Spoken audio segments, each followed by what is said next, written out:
Charlie Munger. Fuck. I probably should cut this out. Good morning, dear ladies and gentlemen, and I welcome you to another book review video.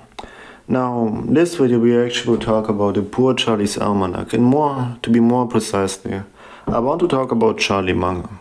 Now, many of you know Charlie Munger is this brilliant investor in the right hand of Warren Buffett, who actually enabled him to grow by actually halfway. But what I want to present to you within this video is actually that you can apply Charlie Munger's thinking also outside of investing in business.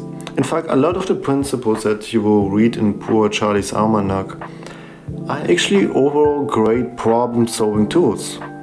And if you actually can learn apply them, I can actually show you how within those three parts of his approach, I can make you into a better problem solver if you watch the video to the end. So let's go.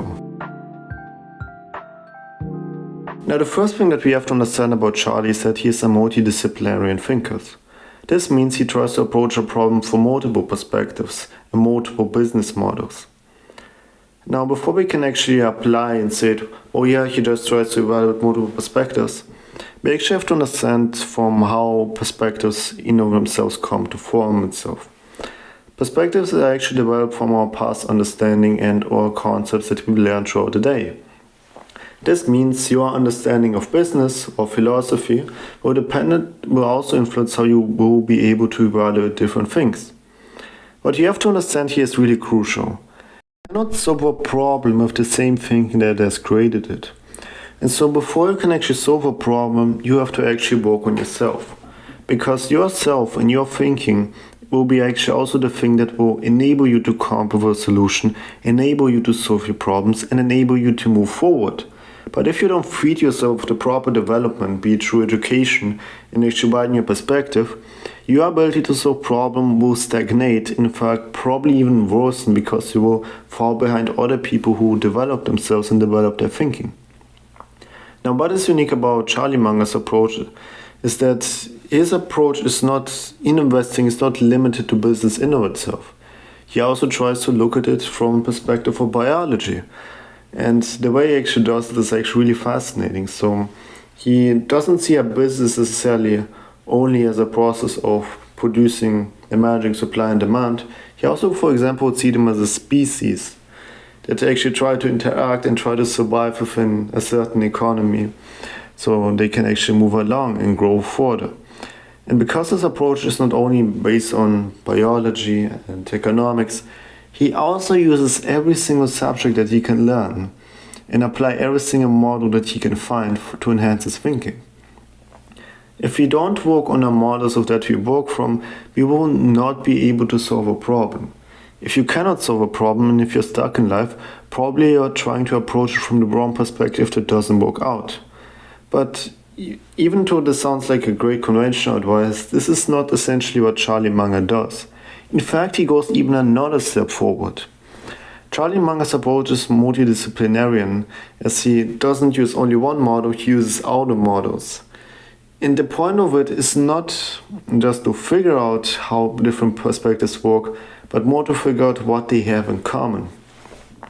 Sometimes what may seem from one perspective really effective, but only productive with a different perspective. And the way Charlie Munger tries to do this is actually by looking out his perspective, he tries to figure out the core simple principles that will work out with all of those systems and principles.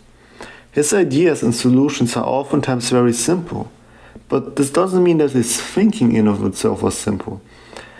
And this is what actually is also so important. Simplicity is key. If your solution is really complicated, you won't be able to properly act on it. This is the same as also developing a complex training plan, where you try to maximize the perfection every single step of it, only for them to get confused by your own solution. So actually try it out for yourself. Pick up a book or a subject that you don't really know much about, and by getting deep into the subject you study, try to apply it in a different context that people usually wouldn't use it for. What principles can this model generate you from that you begin to think about? Inversion, simply put, is actually about just reversing the problem that you have right now. Simply put, you don't try to figure out what's a smart way of doing something, you just try to figure out the dumb way of doing something, so you won't have to do it in the first place.